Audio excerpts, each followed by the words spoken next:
It's Friday afternoon, and it's time to kick off your weekend with the Random Christian Show. Today, the Random Christian Show is interviewing Zac from the ska band Chilled Monkey Brains. The Random Christian Show is brought to you by Mrs. A's Famous Salsa Buena, a unique blended salsa loaded with cilantro and just the right amount of heat. Mrs. A's Famous Salsa Buena is available in stores across California, Colorado, Nevada, Oregon, and expanding more daily. To find a store near you, just visit mrsafamous.com. The Random Christian Show is proudly supported by The Advisor. The Advisor is a Facebook group created by Colonel James Neil Broadus, composed of multi-talents such as actors, directors, artists, writers, and more. If you fall into this category, contact them on Facebook at The Advisor. The Random Christian Show can now be seen and heard on the Rabbit and Red Radio Network. Check them out at rabbitandredradio.com. Intro music provided by the Dead Campers. Check them out on Spotify and at deadcampers.com. Next week, we don't know what's happening on the Random Christian Show. My name is Andy. Now here's your host, Christian Random.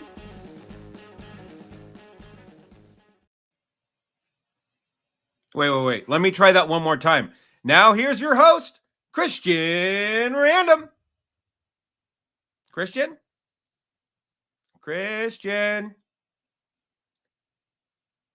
He's going to hang me out to dry again, isn't he? That's right. Christian is dealing with a small emergency right now. We should see him towards the middle of the show, maybe closer to the end of the show. Who knows? But hey, it's me, Andy. It's Friday afternoon, our second show on Friday. Here we go, everybody. And welcome. We hope you're having a great week. And we have an awesome guest for you guys today. That's right. Zac from the band Chilled Monkey Brains. I cannot wait to talk to this guy. Great little pre-interview we had going in. Chris has been telling me, oh man, we can't wait to get this guy on. So I am just stoked to get into this interview.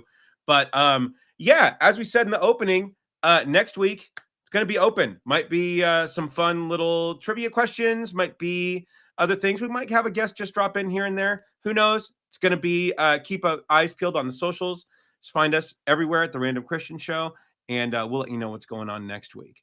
But yeah, so normally, Chris and I are here, and we usually go back and forth, and we see what's going on. And we had our crack team of researchers put together a fun little random 9 for us. Since Zac is in the band Chilled Monkey Brains, we thought, what are the other best 9 random uses for Chilled Monkey Brains? Let's see. So our random 9 list for this week is going to be the 9 random uses for Chilled Monkey Brains.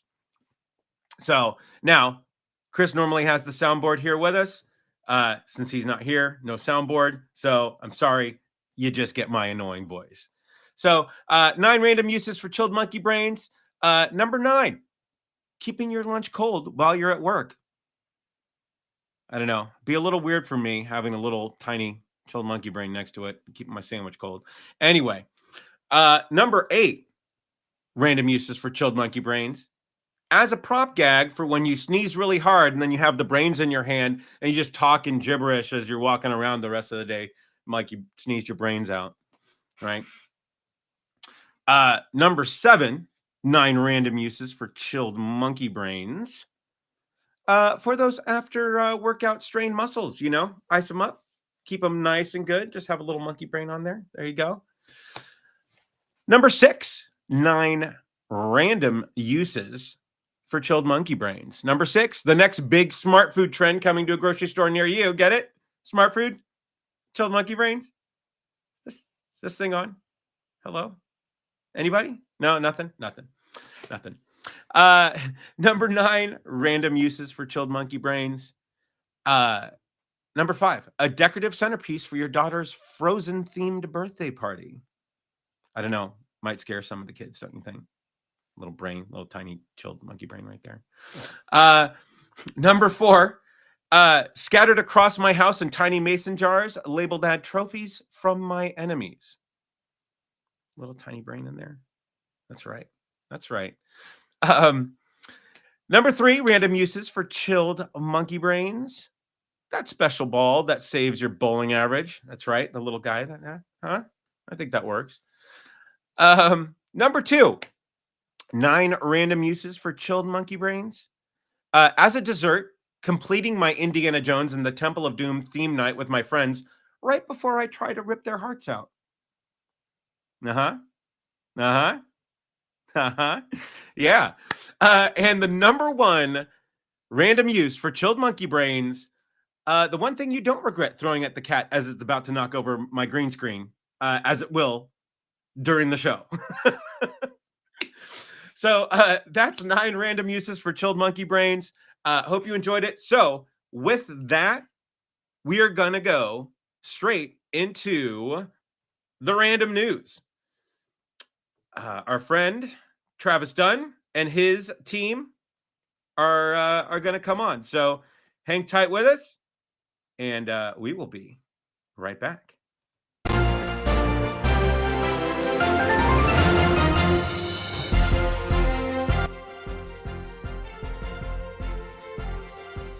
Hello, America, and thank you for joining us at the Random News. I'm Travis Dunn. I'm Jennifer Lee. I'm John Miller. Top story, Joe Biden visits East Palestine, Ohio this week. He is inspecting the wreckage and the damage done by the largest train explosion in history of the United States. Of course, this happened over a year ago, and he's just now showing up. And he's been quoted as saying, "I want them to understand that we're not going home until this job is done." Well, next week he'll be stopping by the Titanic to see if the survivors need anything as well. If he really wanted to prove a point, he could go to Flint, Michigan. Of course, then it would be very obvious his admin is trying to kill him. But instead, he decides to go to West Germany to have Gorbachev take down this wall. Wasn't that 1989? Around there, yes. But speaking of Germany, their high-speed trains, they have announced, will never be hacked because of the operating system that they are using on all of them, which is Windows 3.11. An operating system as old as me. Ooh. Stop counting. Speaking of throwbacks, a woman is determined to name her child Anakin Skywalker. She says it's because of the phonics and the rhythmics of the name, but we all know that she's really just subtly trying to tell her kid and his would-be friends and parents how she really feels about kids. That'll be a slumber party to remember. Yeah, speaking of Star Wars, Jen, there's a Florida deputy who obviously was trained by stormtroopers. He unloaded 30 rounds of ammunition at 20 feet away into his own police cruiser at a suspect who was in the back seat, handcuffed, who had already been searched twice. He missed him every single time. And interestingly enough, this was all because of an acorn. Because an acorn fell from a tree, hit the cop car. The sound he thought was gunfire, and he responded by shooting his own car full of holes. Well, speaking of inept deputies, South Carolina deputies are so starved for action that while on duty they would call in false reports of dead bodies, which would result in large police responses. Seriously, people, if you're that invested in wasting government time and resources, just re-elect Biden for president. Oh. Does it work well? Does it work the same as if you're ordering pizza? Will that get them there faster? The pizza will get there first. Have you seen police response times? No, they're probably getting a donut. Chocolate. That's on top of it. Oh. Speaking of elections, Trump, who is gaining closer to his Republican nomination, has announced his new Never Surrender high-top sneaker line, which is available for $399. It was unveiled at the SneakerCon in Philadelphia, which was brought to many cheers, boos, and the faint smell of weed that was wafting into the building. To which he has said, "These are the best sneakers you could ever get. The best. No others come near it." Can I get those in white and gold, John? Yes, you can. Awesome.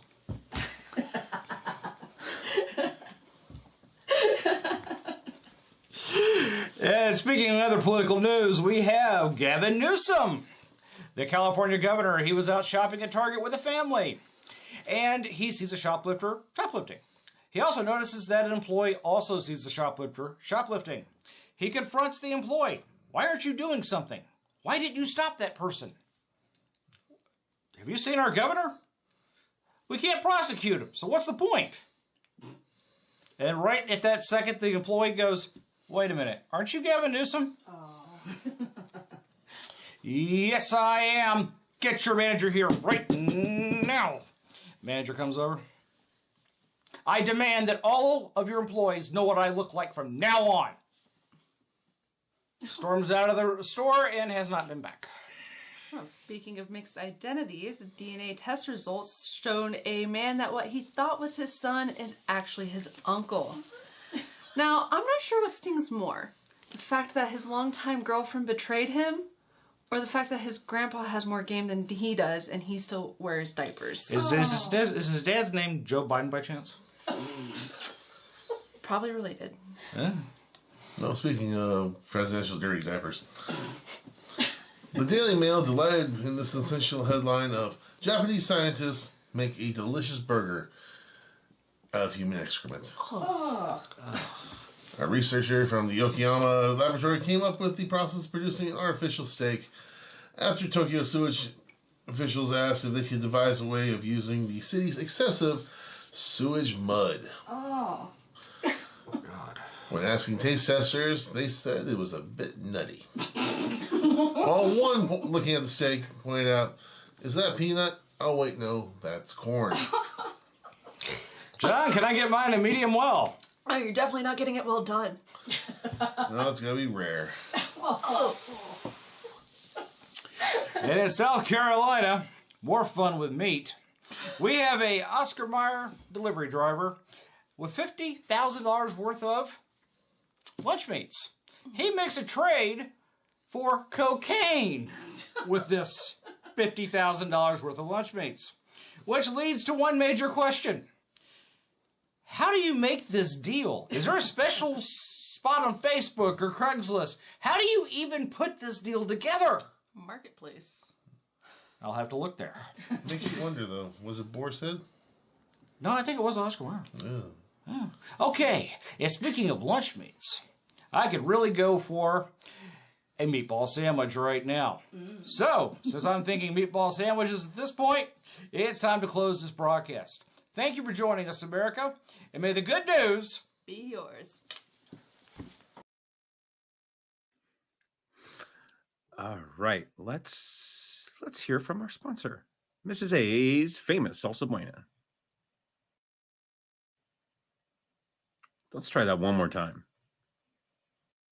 This day and age, it's all about the facts. Facts are made up of the 5 W's. The who, the what, the when, where, and the why. So we here at Mrs. A's famous Salsa Buena thought we'd break it down for you and make it easier. The who is simple. Mrs. A is a teacher and a mother that loves to cook and reward people with delicious food. The what? Well, that would be the 3 amazing salsas she makes. Regular, hot, and salsa verde. All made with the freshest ingredients and no onion, so you can spread the love, not your breath. The when? Well, when isn't there a good time to enjoy Mrs. A's famous Salsa Buena? Where can you get it? Well, how about all throughout California and Southern Oregon, even in Nevada and parts of Wyoming and Colorado, and they're growing all the time. If you don't see it in the refrigerated section, ask for Mrs. A's famous Salsa Buena or just go to mrsafamous.com. Now you ask yourself why? Well, because Buena means good, really good. And that's because Mrs. A's famous salsas are made with fresh ingredients, and you taste that in every bite because it's Buena. So be good to yourself and get Mrs. A's famous Salsa Buena. Go ahead, eat Buena.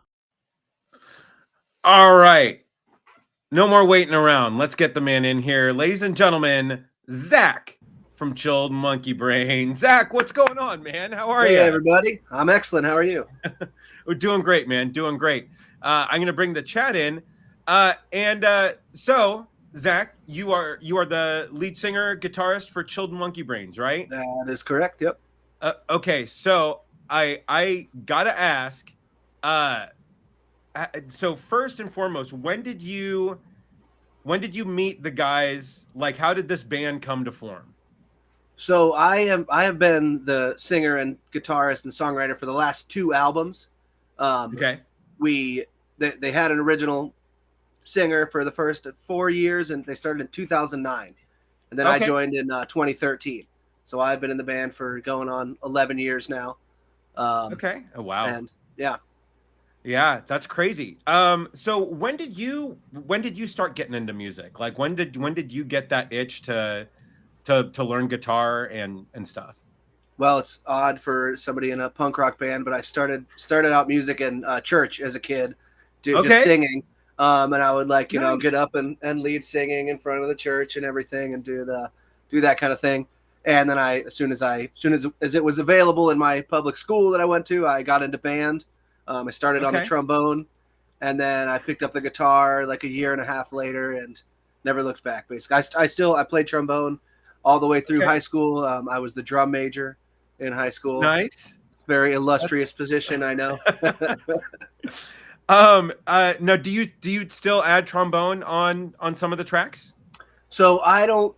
I play trombone and trumpet live sometimes. Okay. But Okay. we have 2 trombone players, so I basically Uh-huh. let those guys do everything on the album. But I will still bust out the brass when we're playing live.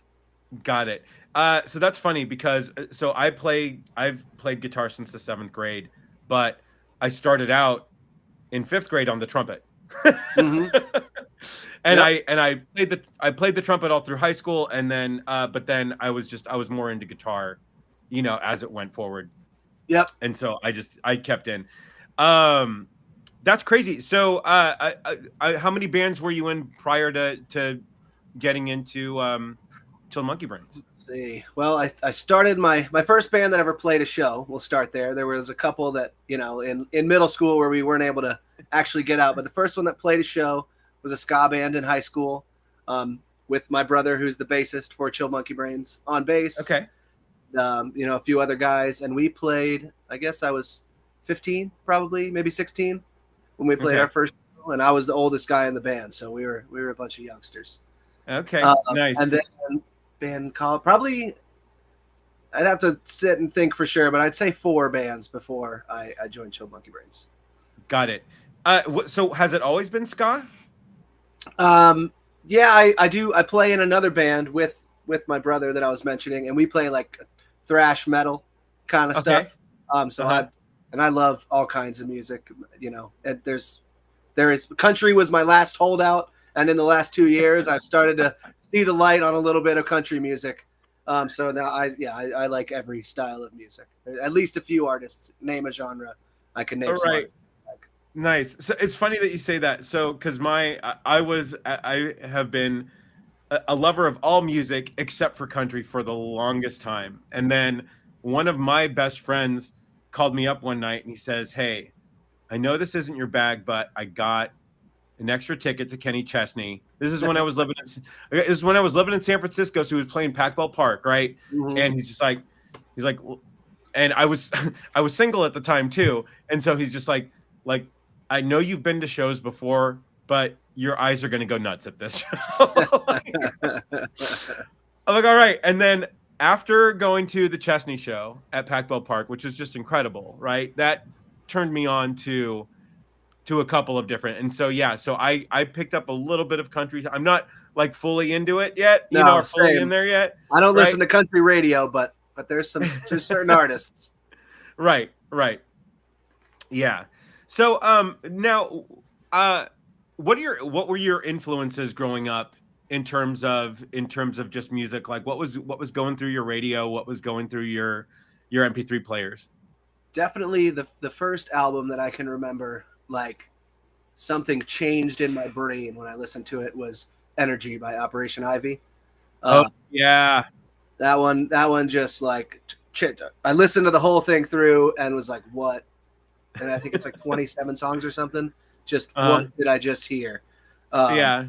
And then I read lyrics to go along with it, and found out this guy was a teenager when he wrote these just amazing lyrics. So that was the first one that really, truly blew my mind. And then I got really into Catch 22 and Streetlight Manifesto. Okay. Which you can certainly hear if you listen to our album. Yeah. The influences there for sure. Yeah. Yeah, that's where I really started. And then in college, I was way more into like metal and thrash and hardcore and that kind of stuff. So that's all. And when I met these guys, they were basically, I had been trying to put together a band that could meld those my two favorite, genres, the ska and the dancier, jazzier stuff and heavy metal and that kind of thing. So it just kind of worked out perfectly. That's awesome. So so I went to UC Santa Barbara from 1993 to 1997. And I was in a band called Kid Power that was more of an alt rock band. I'm a very sort of reminiscent of the bands that were big at the time, like STP and Pearl Jam and all those, right? And all those things, right? But there was a huge sort of ska explosion of local bands in Isla Vista. And one in particular that was named Django, those guys were like, they were the kings of sort of the weekend spot. Yeah. And, they were so good. And so, and I hadn't necessarily been really exposed to ska until that point. And then we No Doubt was actually playing a show and this is right when Tragic Kingdom came out, but they played a couple of things off of Beacon Street Collection, and I'm just like, this is really good. Like, I kind of like this better than Tragic Kingdom, right? And so I'm just like, I immediately went to Morning Glory Music, which was one of the local music stores in Isla Vista.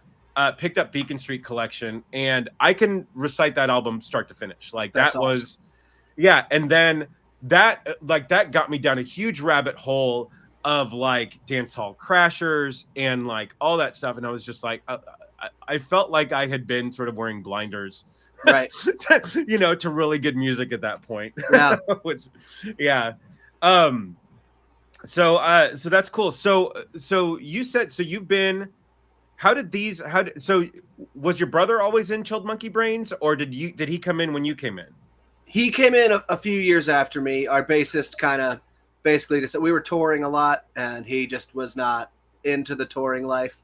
Gotcha. So he kind of was like, we're still friends, but I don't want to do this anymore. And that's when my brother joined, and that would have been 2018. Okay. Yeah. All right. So how did these guys find you? Like, were you just playing like sort of shows in the same circuit, and did you sort of did you pitch yourself a little bit? No, so it's funny actually. I accidentally pitched myself. Basically, I was wearing a Propagandy shirt. Propagandy is my favorite band of all time.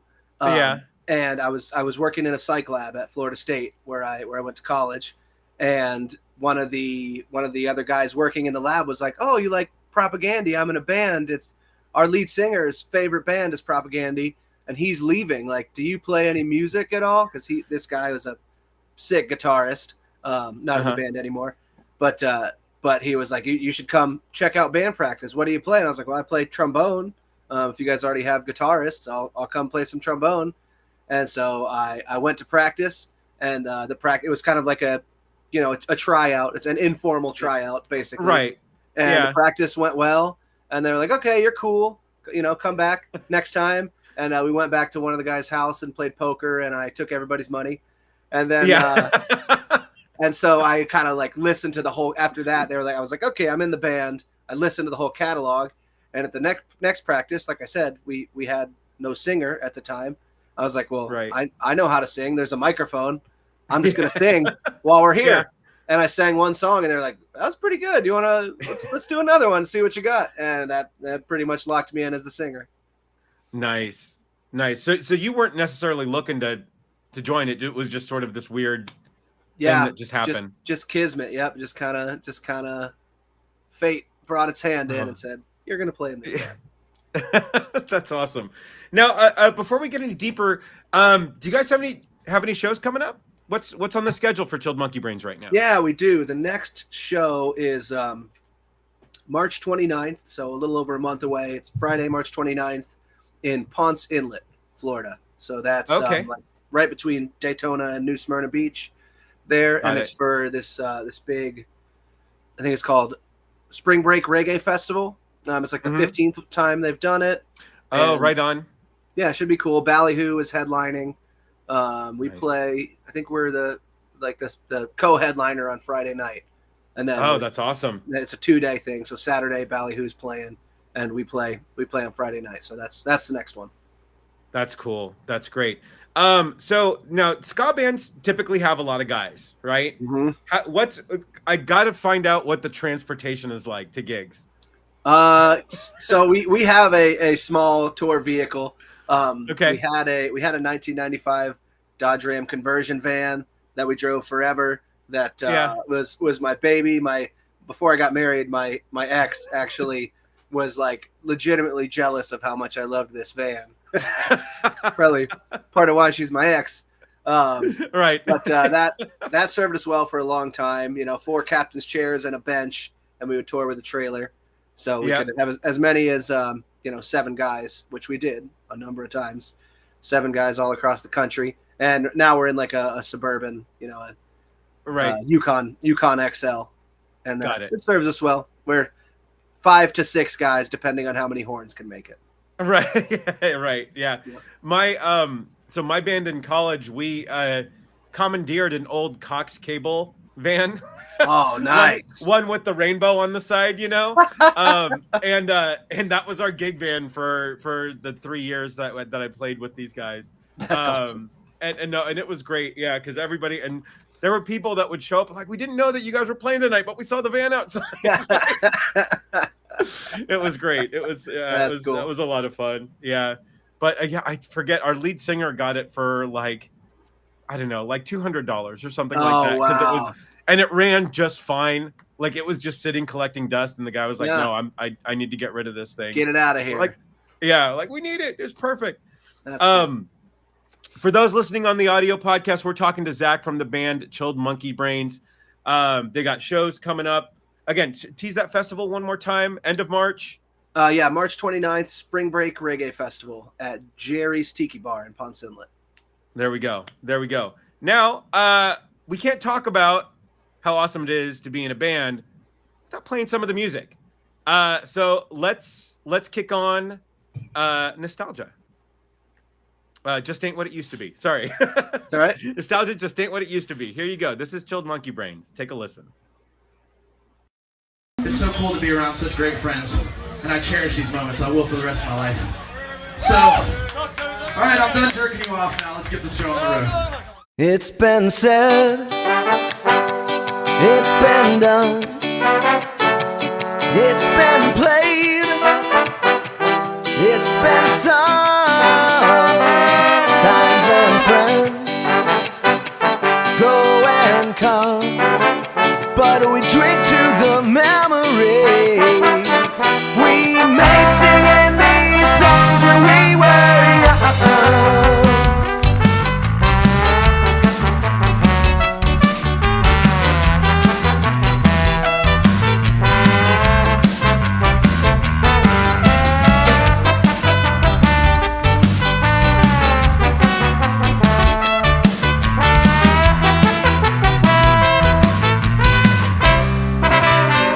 So the story goes, and though we may have lost touch, I never lost sight of what made it all worth fighting for. You can't fight the changing tide. Waves will come and go like fireflies glow in the night. Wrong or right, you'll never convince me that just cause it's been said, it's been done, it's been played, it's been sung. Times and friends go and come, but we cling to the memories we made singing these songs when we sang. Built trying to remember singing.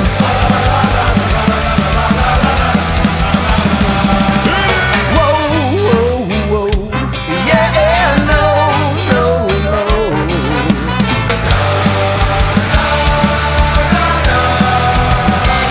Take it away.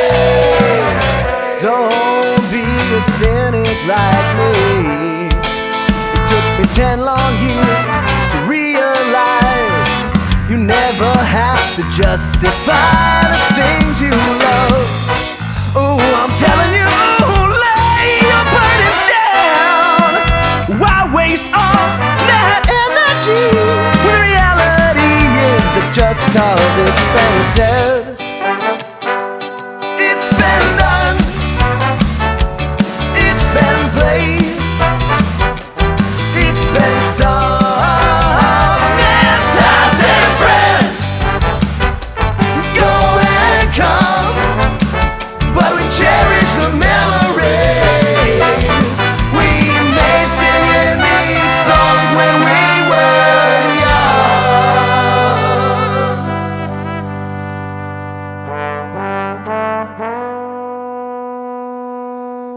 You are the wind beneath my wings.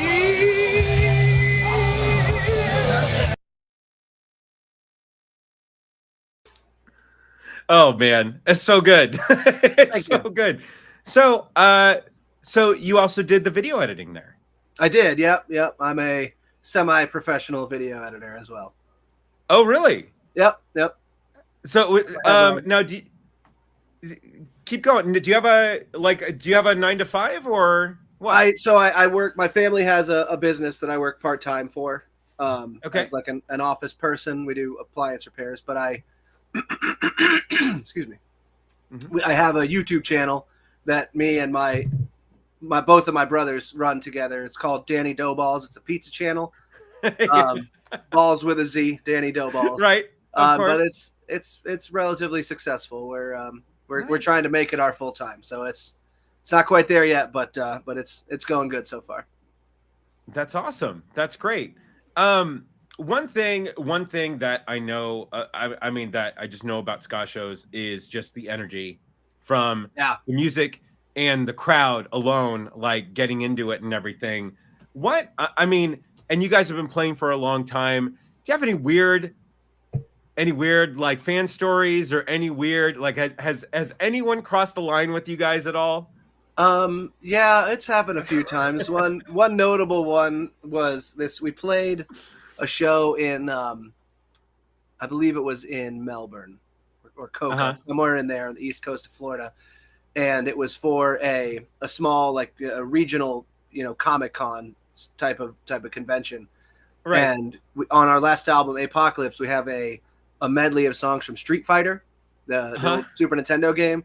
Yeah. And so we all dressed as characters from Street Fighter for this con. Nice. You cosplay at a con. Right. No, absolutely.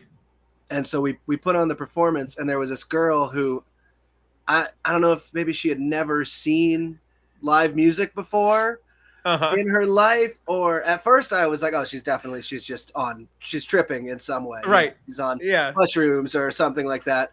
And then the more I talked to her, I was like, no, she's clearly knows what's going on, but she could barely speak. It was as if we were the Beatles, and I was like, right, nobody knows who we are. This is not right. We're not international superstars here, but we might as well have been to her. Right. So yeah, that was fun. Any other ones I can think of are beyond the PG-13. Oh, of course. Assuming we want to keep it with here. So of course. No, so we one of the last gigs that I played with my band in California was a Halloween gig, and there were 4 of us. So I'm like, we're dressing as the Ghostbusters, like we're all going in.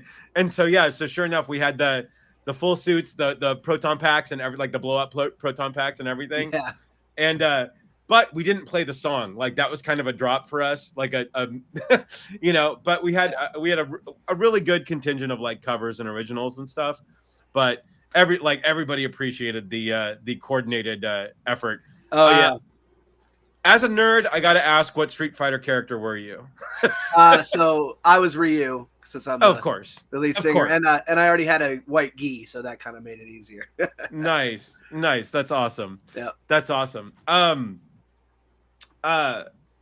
Something else that I want to talk about too is that I know that I mean, and you were coming into like an established band, and you know, sometimes I mean, everybody's got their sort of ideas of the product that they need to put out, right? So, and you mentioned that you just sort of you came in, you learned their catalog, you know, and just started singing. Where was that point where you kind of felt that you were able to sort of like, you know, give that, Right. you know, become like part of the band and not just, oh, hey, this guy's singing our songs. Yeah. So I guess when I joined there, they had maybe 2 complete songs, new songs, you know, that they were wanting to record, and 3 that were kind of like in the works. There was parts, but they weren't all totally fleshed out. And Yeah. So this is how our 2014 album Apocalypse came to be. It was going to be an EP essentially, and so we worked on the 2 that they had, and then the 3 and I just kind of like slowly would suggest stuff, and you know, they liked my ideas. And then like I said, I've been in lots of bands, and I've been the songwriter in all the bands I've been in, the main one at least. So I had a couple of songs that I was like, well, these are songs I've written that no band has ever played. I just kind of wrote them, and either I had the music saved on, you know, a notation software, or I just played it on guitar. You guys, them, and I played them, and they liked them, so they ended up going on the album as well. Nice. And yeah, just kind of was very organic, you know. That's good. Yeah, that's good. The 2 bands that I were in were very light on ego, which was nice, you know. Yeah. And so they didn't mind, you know, when something just wasn't working, you know. And I didn't have a problem saying these lyrics are dumb, guys. Like, right. like you can't. I don't really want to. I'm not going to be okay, you know, playing this, or right. The transition's weird, you know. Yeah. I don't think this is going to roll. But yeah, so I mean, that's great, and that's important too, because, you know, I mean, it is an extended family. Oh yeah. You know, because you spend so much time with these people, and you're out and about. You're trying to put together, you know, trying to put on a show, trying to put on something good. So it's important that everybody gets along, and you're not, you know, it's like you're not side eyeing the drummer saying, "Quit those fills, man." Right. Yeah, we very much have and we talk about it. We have a band ethos of like, say any idea that comes to mind, basically. Right. Yeah. Also, be aware that if everybody thinks it's dumb, like you said, we're just gonna say that doesn't work. That's a dumb idea. How dare you think of that, you idiot? Right. Do any decisions come to a band vote sometimes? Yeah, it happens occasionally. I'm trying to think of anything specific on the album. I don't know. We usually just will continue to hash it out until everybody's happy with it. Sure. And there's 6 of us that are like, everybody has a writing credit on at least 2 of the songs. I write all the lyrics, but musically, everybody's on it, at least a couple of the songs, and contributed at least like a horn line, or, you know, that kind of thing. And we basically, there's 6 of us, like I said, so we don't have if it's an even split, the vote doesn't help much. Right. But yeah, no, we didn't really come to any impasses. If there's something where we can't, but you know, if we can't agree, we'll just say, all right, let's move on from this, and we'll come back to it later. Right. Okay. So. All right. Yeah. And again, as a nerd, I got to ask, and I know that you joined the band after it was already named, but Chilled Monkey Brains. Do you know how that name came about? Yeah, you nailed it in the top 9. It is indeed okay. Indiana Jones. Yeah. Okay. All right. And people just love the reference, so it was just like that was it. Yep. Basically. Yeah. Yep. Nice. Yeah. So there was a band that was that played around Isla Vista when I was there at UC Santa Barbara, called Scruffy Looking Nerf Herder. Yeah, right. nice. Yeah, and it's great. yeah, they were more sort of like alternative rock and everything, but they had some of the best posters, band Sure. posters that were getting made out there. Everything Star Wars, right? Right. That's Yeah. awesome. Yeah. So now, do you guys, in terms of promotion, I know that you're doing the video stuff. Who does the posters? Who does all the social media stuff? I do all the I post everything that goes up, and I'm like, I know enough to be dangerous on Photoshop. Yeah. Generally what I'll do is I'll hire out like somebody to actually make some artwork for us. And I got, I know tons of different people. Right. From whether it's just the background for the tour flyer, I had a friend do that. And then he sent me the blank version, and I made the flyers for each individual show on that myself. Okay. So nice. Group, labor of love, group effort. Right.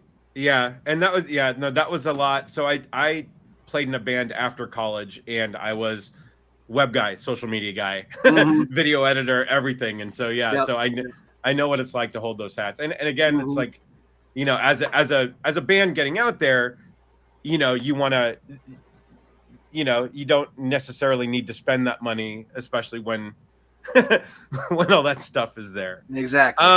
Rather spend it on new albums and new merchandise. Exactly. So in terms of recording, like, do you guys have a studio that you work with, or have you invested in the home studio yet and do stuff sort of in your spot? So I've everything we've done has been with the two albums that I've been a part of with Chill Monkey Brains were with Lee Dias at Earth Sound Studios. He's in Valdosta, South Georgia. Yeah. I have a little bit of stuff. I have like a little project that I do with a friend in Orlando of some cover songs, and I'll like you can see my little microphone here that I use with my Coors Light windsock on it. And so I'll record like vocals and horns here in my little studio that I have. But as far as our like full band releases, we prefer to go to a professional studio. I don't know. I feel like I can always tell when a band recorded at home. Right. No, totally. Yeah. Even when they're really good, it's like, that's a really good home recording. Right. Which is fine. Like, that's awesome. Do that. And I there's some bands I really like who have home recordings, but for us, we've always decided go with the pro studio. Yeah. Now, I mean, do you guys work with any sort of producer or anything, or anyone sort of putting this, or you guys get the song where you want, you're ready to go, you book the time, and then you just go in? Pretty much. Yep. Wow. We're all the producers. The guys told me on this album, they were like, you kind of produced this one. And I was like, oh, I just went with say every idea you think of, and I have the most ideas. Right. Maybe not the best, some total ideas, but I have the most, and I say them all. Right. Yeah. Now, do you guys, when you're out sort of booking your shows and whatnot, do you have certain bands that you like working with, or do you like, or if there's like an open slot on a show, do you guys tell the promoters of the show like, hey, why don't you bring these guys in? Oh yeah, absolutely. There's some great bands in Orlando and Tallahassee that if we're booking it, like you said, I'll suggest to the promoter, let's bring these dudes on. There's this killer band in Tallahassee called Medians that we played with at our last Tallahassee show, and they're like no vocals, kind of math rocky, prog type stuff, but they're just nasty. And more or less, it's I'm like, I want to see them play, and I can see them at a show that I'm already going to be there. So let's have them open. Yeah. So is there any sort of weirdness to having the sort of the different genre there with you guys? Is there any sort of weirdness with the crowd, or is the crowd cool? It's always been cool. Totally weird. Ladies and gentlemen, Christian Random in the house. What's going on, buddy? We're wrapping up. We're almost done. I was gonna say, just in time for everything to finish up. Right. Hi, kids. No, what's going on, Chris? Nothing. Hi, Zach. Nice Hey, to meet man. you. You I've been too. looking forward to this interview for 2 months. This is awesome. Well, it was fun. Glad to get on with a little bit with you. All right, that's the show. Mwah! Yeah. Sorry. Okay. So continue. Sorry. Now I'm here. What was I saying? Oh, multi-genre. Right. Yeah. I our band itself crosses a lot of genres, so I feel like people are that show we had like a Midwest indie band, Medians, who I said is like a math rock band, and then the opener was like a pop punk band, and everybody was into everybody that played. It was great. That's good. Yeah. So there's such thing as a meth rock band? Boy, did I miss my calling back in the day. Right. Oh, baby. I'm sure there is a meth rock band out there. Whether they, advertise as that. Yeah, they do. They just all you got to do is see them and go, oh. Well, yeah, but been there. The tickets are super expensive, and no one can ever really get to the show. They don't necessarily make it through the first couple songs. So actually, the tickets are really cheap, and they just last for like 3 or 4 days. Yeah, I was right. Really long, 48-hour show. Right? Yeah. So Zach, I am super stoked that you've been on here, dude. I've been listening to your music for about a month and a half now, I think, is since we started talking. And dude, totally dig it. And I know I'm jumping right in the middle of everything, Andy, so I'm sorry, but no, man. Honestly, ask your questions, Chris. And I mean, we might cover some duplicate ground here, but go for it, man. That's okay, fine. it's your show. I really not anymore, but it's only your show. Come on. So am I wrong in saying that you guys have a very NOFX kind of sound? Because no, I'm a big NOFX fan. Okay, they're a big influence on you because you hear it, but you don't. I mean, you guys have your own sound for sure. Dartboard in the background, yes. Yeah. Mine's right over there. But no, dude, I like that was the first thing I thought of when I heard what song? Oh, it's the song we have on the video. Have you played the video yet? Nostalgia. Yeah, we did play the video. Yeah, you missed the video, Chris. Oh no, I saw the video and I've heard the song about 9 times now. That was like the first song I heard. I just what I listened to, I was like, oh my gosh, and then I was just hooked. Nice. I was like, man, this is so cool. You're out of Tallahassee. Is there a big ska punk kind of scene down there, a ska sound, or no? No. As far as I'm aware, there are no other ska bands in Tallahassee that are active right now. There's been a few over the years, but okay, but I'm talking like just in Florida alone, really. I mean, there are a couple of pretty rad ska bands in Florida. There's a band from Cape Coral, Southwest Florida, called Bargain Bin Heroes that are awesome, like third wave ska. There's a band out of Miami called Fuacata that are also killer ska band. Fuacata? Fuacata. It's a Spanish word. Or it's somebody going Fuacata. I think that's what it comes from. Actually, it's like a onomatopoeia or something like that. Fuacata. Or they're fed up and they go Fuacata. Mm-hmm. Right. Yeah. But okay. And have we crossed the barrier of where did the name come from? Well, so obviously it comes from Indiana Jones. Yeah. So Zach joined the band. You said 4 years after it started. Yeah, something like that. 2013 or 14, and the first album 2009. Yeah, you guys were a meshing of two or three different bands, right? Yeah. Yeah. And Call for Fire and Hope Sick were kind of the two bands that merged to become Chill Monkey Brains. Okay. And one was more of a metal kind of sound, right? Yeah, Hope Sick was kind of a late 2000s punk emo-ish kind of stuff, and Call for Fire was like a ska band with a little bit of metal, less than us, but still a little bit of that metal influence. Okay. how did that all happen? How did you guys? You're like, it's like the Reese's peanut butter cup. Well, there's chocolate, there's peanut butter. Hey, your peanut butter's in my chocolate. Well, your chocolate's in my peanut butter. Well, your ska's in my punk. Well, my punk's in your metal, and I'm gonna kick your face. Yeah. Okay, let's hang out, bro. I mean, how does this happen? I mean, it's just a matter of that. It's kind of a bunch of the guys in the band's favorite genres of music. Not everybody. Our drummer and one of our trombone players would jump in right now if they were here. Just like, I don't like ska. But the trombone player says he doesn't like ska. He's a huge funk guy. He loves Mephistopheles. Yeah. That's about as far as he goes. Right. Yeah. Yeah. Okay, but okay, I still get that. I mean, you look at like bands like the Untouchables, they're hugely soul based. I mean, a lot of their songs, you're just like, it's got that funk groove, and you're just like, yeah. But then all of a sudden they throw a little ska into it, and next thing you know, you're wow.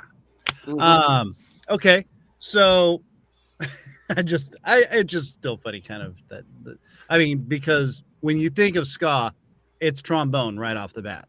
Right. I mean, the bone's the biggest part of the brass section in a ska band, and then there's the trumpet and saxophone or whatever. But I mean, the most standout is Rico from the Specials. I mean, everybody that's their main guy is the trombonist. Yeah. So all right. So and you guys just kind of meshed together. Were you guys doing shows together, or was there intermingled friends? How did this all happen? The guys who started it, they practiced at the same practice space, and they had shows there as well. And both the bands kind of, interfighting in each band caused them both to fall apart like right around the same time. And the story that I've heard is basically they were getting drunk at the Shed, as the venue was called, and lamenting the loss of their bands, and they were like, "What? Forget the loss of our bands. This is the band now." And it kind of shortly thereafter they named it. They took a couple of old songs from. They took like 2 or 3 songs from bands they'd previously been in, wrote a new song at our song Note to Self. They wrote at their first ever band practice, and kind of the rest is history, as they say. Wow. All right. And now what group did you come out of? So I was not in either of those. I met these guys. I was working at a psych lab and wearing a propaganda shirt. I told this earlier. And the guitarist in the band was like, having you. I'm like old history now. I'm trying to tell it in a different way. Right. That's fine. We've already covered it. I'll pick up with you later, Zach. Okay. Now, do you guys have your own website or anything like that? Yeah. chilledmonkeybrains.org. Just chilledmonkeybrains.org. Okay. I'm going to put that up on our crawler here. Oh, appreciate that. And that way any and everybody can find you guys. But I mean, you Google that name. Now, Andy found out, which I didn't run across, but Andy found there's a metal band, right, Andy? So, so I was getting ready to, get all this stuff ready for the show. And there's another Chilled Monkey Brains that was a more thrash metal out of like East Coast. I think like upper like New England area. Really? Yeah. I had no idea. Well, and because I saw the name and it's like video and I'm like I hit play. I was just like, this isn't ska.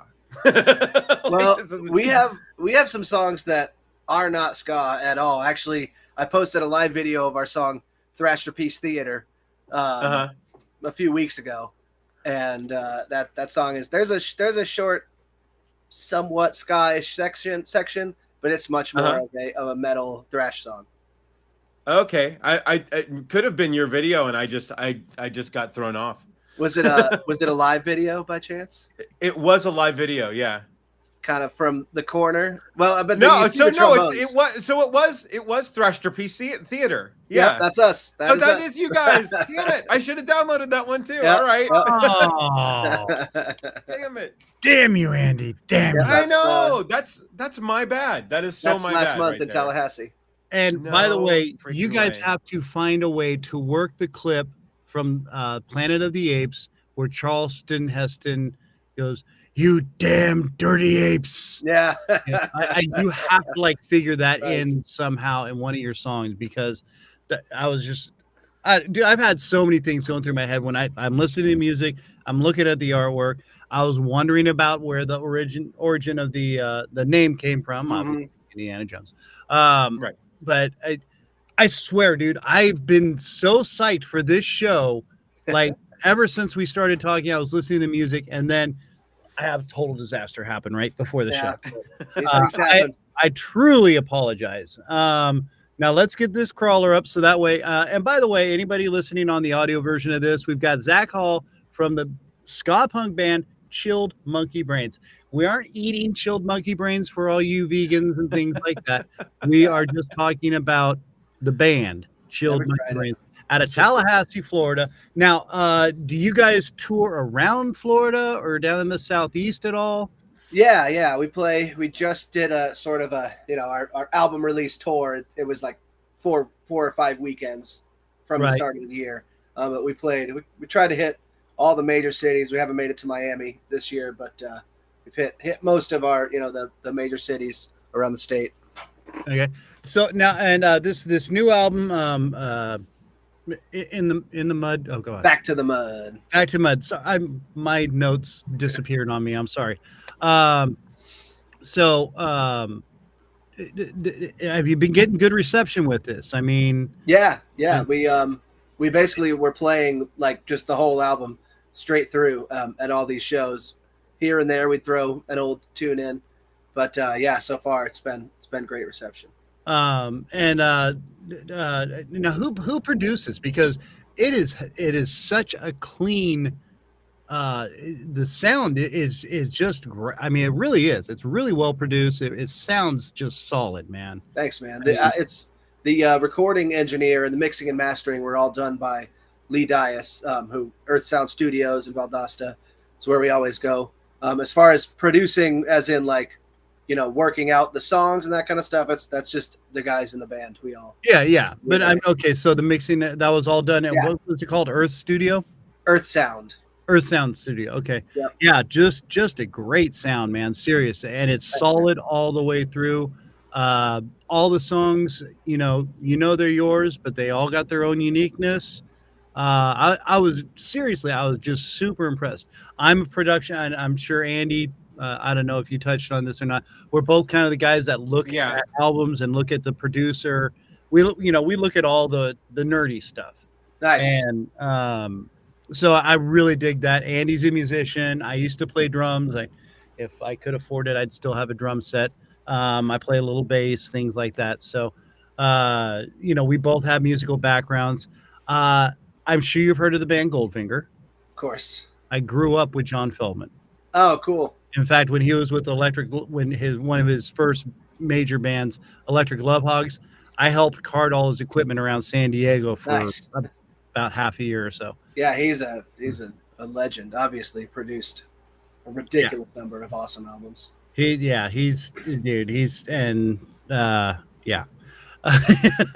And actually, the guy who Donnie Champion, who is with the Dead Campers, he created the Dead Campers. That dude does our intro and outro music. Yeah. He was actually the guitarist for the Electric Love Hogs and stuff. Man, you want to talk about an insane guitarist? Yeah, that dude is so freaking talented. It's not even funny. But anyway, enough about that. Who cares? No, just kidding, Donnie. Love you, dude. Anyway, so all right. So now, when is your?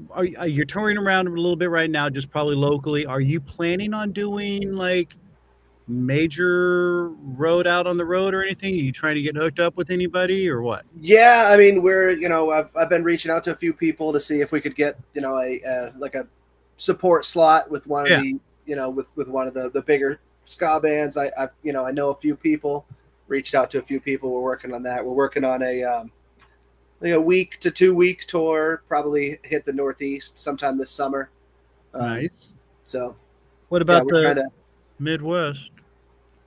The Midwest is, if I knew the right people, we would come to the Midwest certainly. Where are you guys located? I'm in Kansas City. He's farther west. Okay. Yeah. Northwest. Yeah, we've He's had where a there's a couple. lot of heroin and coffee. I mean, Portland. Right. So homeless people. No, you're south. You're Salem.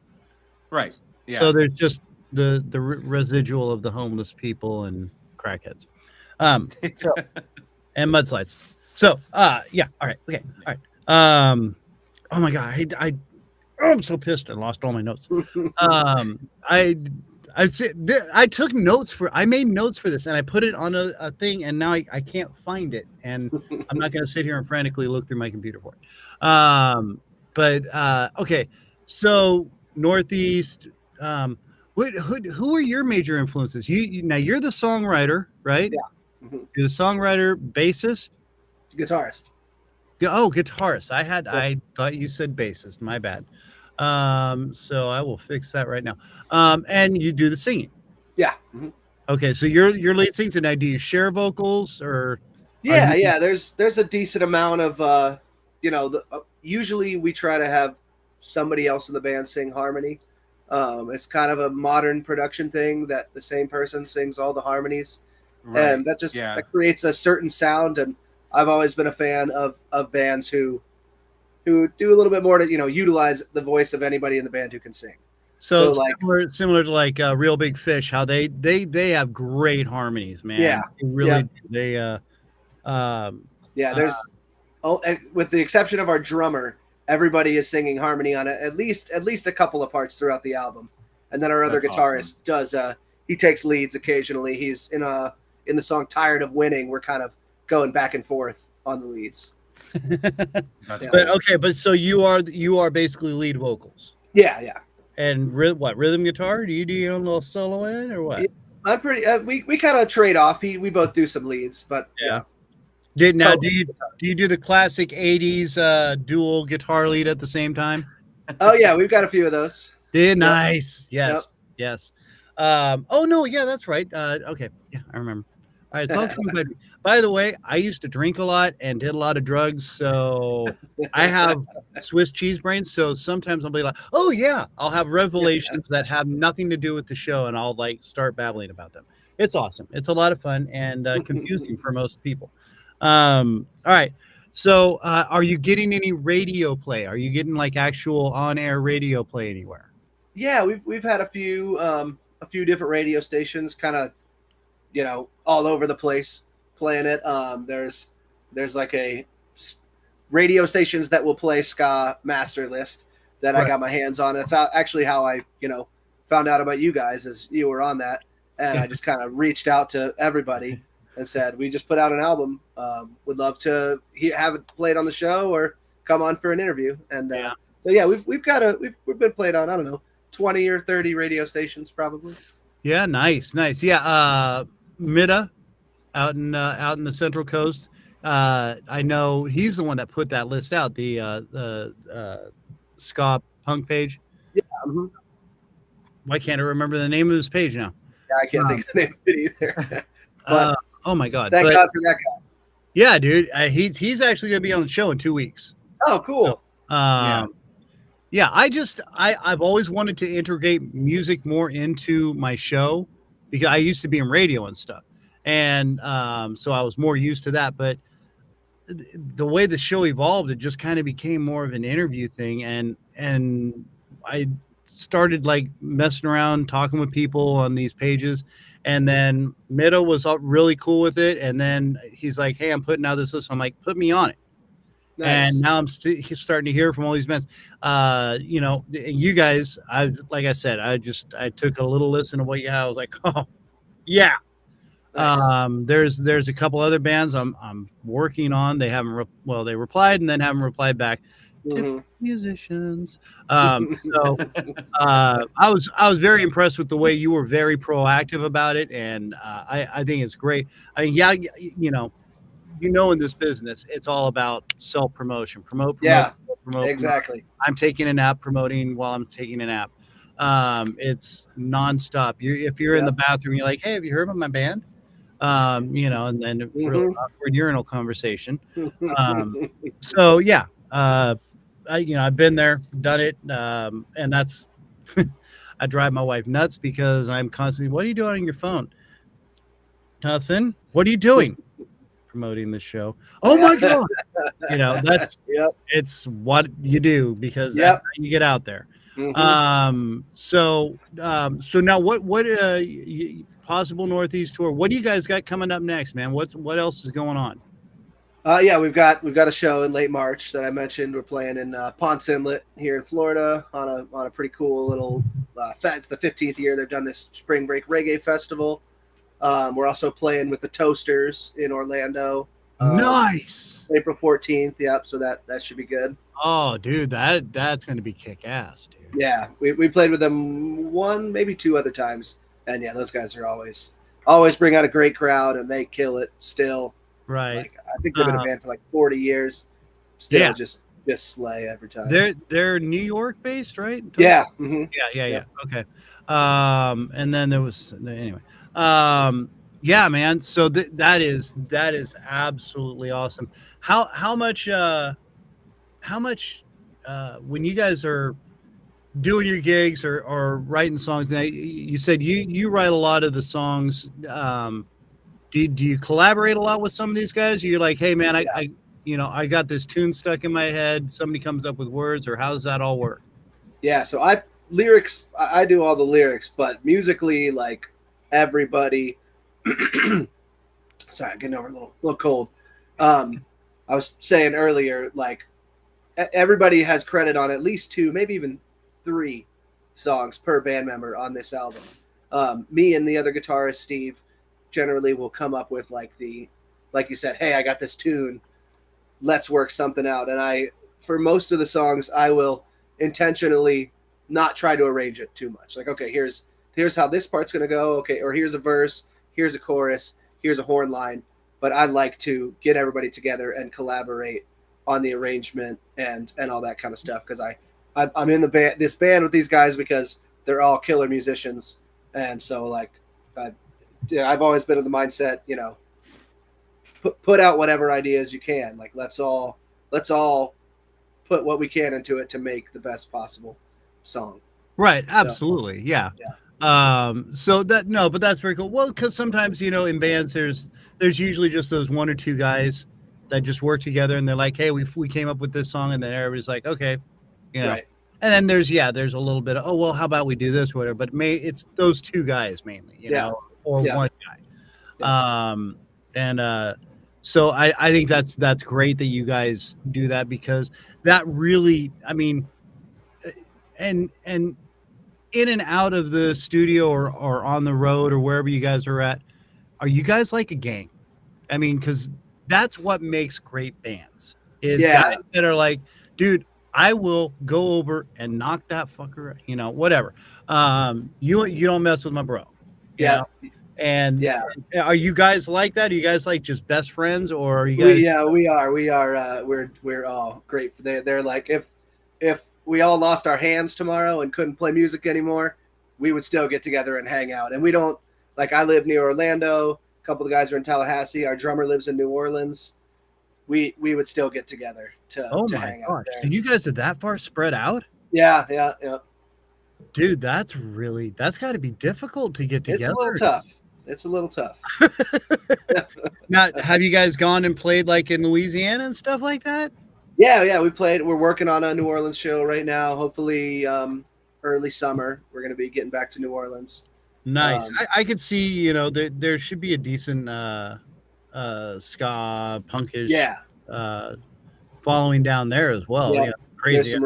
There's some rad ska. Joystick is my favorite ska band from New Orleans. They're really good. Yeah, nice. Yeah. So all right. So then where are we at? What are we doing? Who are we at? And for everybody on the audio version of this, again, we've got Zac Hall from the band Chilled Monkey Brains, ska punk band. They just released their newest album, In the Mud, right? Back to the Mud. Back to the Mud. Sorry. And it's all over Spotify. It's on Pandora.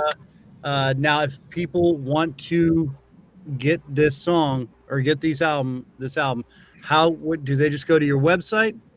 Yeah, so our website is basically like a glorified link tree. I have all of our social and our Bandcamp and everything linked there. But if you go to the website, follow the link to our Bandcamp, we have vinyl available, we have CDs, and some of our merch is on there as well. So if you want a physical, you can go to our Bandcamp, chillmonkeybrains.bandcamp.com, and you can buy vinyl or CDs there. And or like I said, just listen to it on Spotify, YouTube, wherever musics are listened to. Right.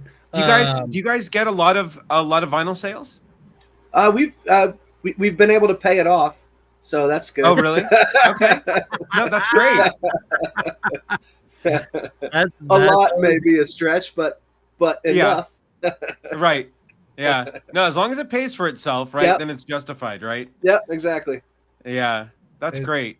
That's not how live stream podcast shows work, I'll tell you that. Right. Yeah. The vinyl reproductions of the Random Christian Show really don't move. Well, we tried to do the black album and then colored vinyl, and it's still we started with 8 tracks. Let's be honest. We started with the 8-track, and it just it didn't fly. It's true. And then we tried to put it on VHS and beta, and that didn't work. And yeah, so our next venture is laser discs, but you know those are really gonna move. I'm sure those will sell. Yeah, like hotcakes. Hotcakes. Well, we're gonna sell the laser disc to the blind and the vinyl to the deaf, so it'll be awesome. There you go. We're making the vinyl out of Braille, so it'll be awesome. It'll be a lot of fun to be had with Zac Hall from Chilled Monkey Brains. Now you have 3 albums total? Is that correct? Yeah, 3 full lengths and an EP as well. All right. And now this whole ska punk scene. Okay, and I know everybody really considers it more of a ska because you've got the horns and things like that. But you still get the punks in there and they're thrashing. Do some of your shows get a little out of hand? I mean, I could see, especially when you guys start really banging it out. I can see some crazy pits and stuff. It has happened a time or two. Yeah. Do you guys get a lot of have you ever had like a big brawl or anything because people get stupid or what? There's no big brawls. A few fights here and there, but mostly, people at like you say, ska and punk shows are generally like they want everybody who's there to have a good time. Right. And see, and this, I want people to hear this because everybody's like, oh, these punk shows. Man, I have never been to I've seen a guy get knocked out for acting like a jerk. Right. I've seen that a couple of times, but for the most part, I've seen vicious pits, like even at Suicidal Tendencies. I've seen just like, I don't know. And then I just jump in and go for it. But of course, this is back in the day. Mm-hmm. But still everybody was cool to each other, and we were going crazy and it was just a mayhem, but it was fun mayhem, right. And everybody was cool with each other. And especially with ska punk, everybody's there just to have fun, man. I mean, you look at bands like you guys, of course, back in the day, more Real Big Fish, things like that, Goldfinger, everybody's just out there jamming, having fun with it. Toasters are a great example. I mean, they're not really ska punk. They're more ska, but they have such a huge following. And you see, like I've seen some of their videos. It's just like there is a sea of freaking people out there going nuts. Yep. And I love it, man, because it's I grew up back in the 80s when I was a kid. I remember hearing the specials. I'm like, what is this? And then English Beat, things like that. The Body Snatchers. So many different of the old school two-tone bands. And I was like, man, this is. My dad was a big jazz fan, so I got that horn influence and the jazzy. And I was like, I told him, oh, you got to listen to this. You got to listen to this. He's like, whatever. I'm like, okay, whatever. And then, and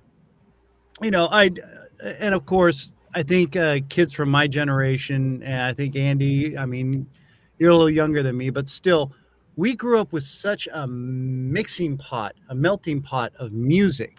Right. Yeah. We appreciate it all so much, you know.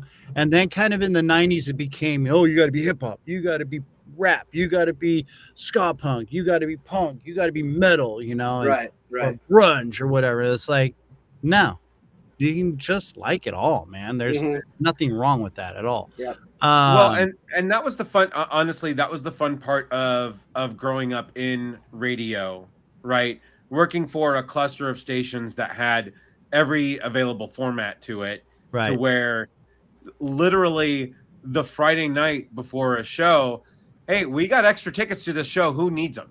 Yeah. Right. Running through the office, and so we could get. So yeah. So and growing up in the Bay Area too, in California, right? Everybody came there for a show. Yeah. Right. So Right. like we weren't missing out. Like it wasn't. Like and everything was represented well. So like yeah, and that was the real sort of benefit of Bay Area California education, was being able to go to those shows and just seeing just those different crowds, you know, like react to those shows, and it just helped out. Again, it helped my music education too. It's just like, because I started out going to more classic rock shows, but then as I saw, you know, the alternative scene, and then some hip hop shows, and then even the Chesney show that I mentioned when I was a little bit older, it was just like wow, like these are, you know, these are how these people do their concerts, and it was just, it was incredible. Yeah. And again, well, Kenny Chesney, for God's sakes. I mean, that's just Yeah. Now, do you have a lot of different background influences? Yeah, I was talking earlier about how country was my last holdout genre, that I had never really liked any country artist. And actually, my dad is a musician as well, and he's a phenomenal singer, and he's always begged me to play music with him. So we did a project over the last couple years where we played a little bit of country. And at first I was like, oh, I'll learn it, but I won't like it. And eventually I did. I found a few. I'm a big Johnny Paycheck fan. A couple of the other older guys and gals. Loretta Lynn. I'm a big Loretta Lynn fan. Oh yeah, yeah. No, my mom. I grew up on Willie Nelson. Oh yeah, Willie is fantastic. Which, you know, I was just like, oh, there we go. But yeah, and I think, you know, as much as everybody wants to deny it, we're all a little bit of country music fans, one way or another. Yeah. And you know, I'm finding more nowadays that kids, it's kind of going back into that phase. Oh yeah, I kind of like this, you know.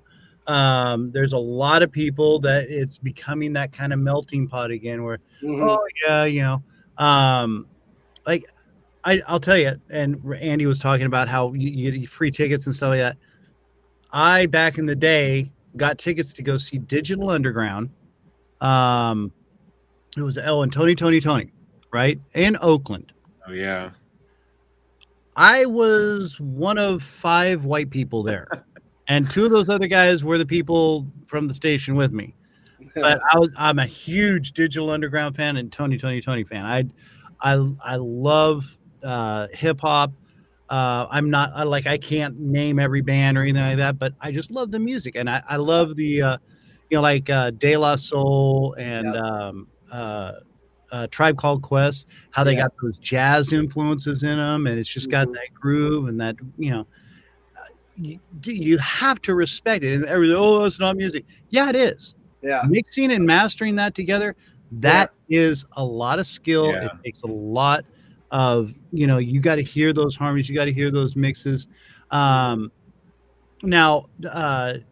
do you have any of that? Like, have you ever thought of trying to maybe mix a little bit of any of that into your guys' music at all? Because I know there's some, well, you know, I hate to use them as an example, but like No Doubt, they mixed a little, you know, funk and soul into their, you know, even kind of hip hop. Well, we were talking about this earlier, like pre-Tragic Kingdom, No Doubt was heavy ska. Oh yeah, yeah. Oh Yeah. The oh god, Beacon Street Collection. Thank you. Yeah. But yeah, it's but then, you know, they really got more of like a and I hate to say pop because it wasn't really a pop sound, but there was But no, R&B it's certainly Yeah, R&B, Yeah. poppy. Yep. right. Yeah, but no, it's yeah, I mean, it's yeah, certainly definitely poppy, but yeah. It definitely leaned more into the pop genre than it did before. Right. Now, do Yeah, you guys? it's just like the Black Album with Metallica, right? Right. No, it's yeah. Just going at something that's a little bit more mass appeal. Right, exactly. Yeah. Yeah, and okay, are we gonna go down this road? Are we gonna go down into this If road? we have to, do I just need to say Okay. the Black Album to really upset you? Okay, no, I have okay, all right, okay. And Zach, as a professing musician, do you like Metallica? I do. I love Metallica. Okay, yes. Early Metallica, later Metallica. Which do I like better? It's the early. Well, hold on. Qualifying question. No. Let me define that. Wait. Black Album or post Black? Yeah, pre Black Album. Thank for you. Sure. Ride the Okay. Lightning. Yeah. Yes. Go ahead, Andy. Zach, I just need to ask how old you are. I'm 36.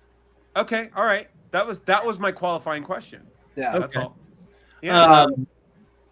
So- Definitely. The stuff I heard first was the Black Album and on, and I was like, this is pretty good. And then when I later listened to the older stuff, I was like, oh, now I see what people are talking Yeah. about with this Yeah. band. Yeah, Ride the Lightning. You're just like, Yeah.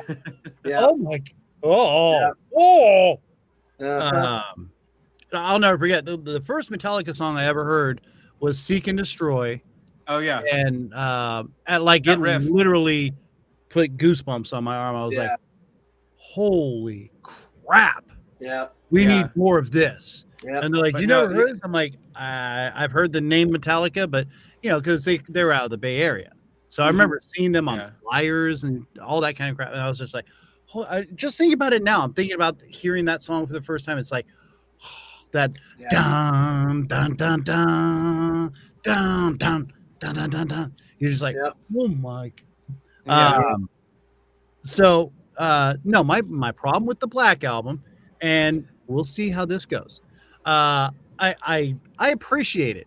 Do not get me wrong, because there's some great songs. I just think they let Bob Rock kill them during that album and afterwards, because he so overproduced it and made it so mass appealish, I guess. Right. I think, and that just killed it. That just killed him. And then Saint Elsewhere or whatever it was, Saint Anger. Saint Anger. Oh my! Probably one of the worst albums I've ever heard. Now, don't get me wrong. Produced, sounded amazing, but I was like, these songs suck. Right. I would so much rather hear a guy banging on a drum out in the street, on a can or something. It was crap, and they were forcing it down people's throat. They were forcing it on radio. I'm like, get over yourselves. This is not good. How could you even let? And I know it was the James Hetfield and Lars, and don't even get me into Lars. I appreciate Lars as a drummer because I play drums and I love what he can do, but he also is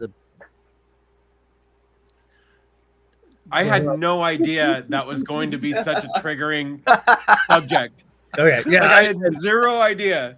but That was.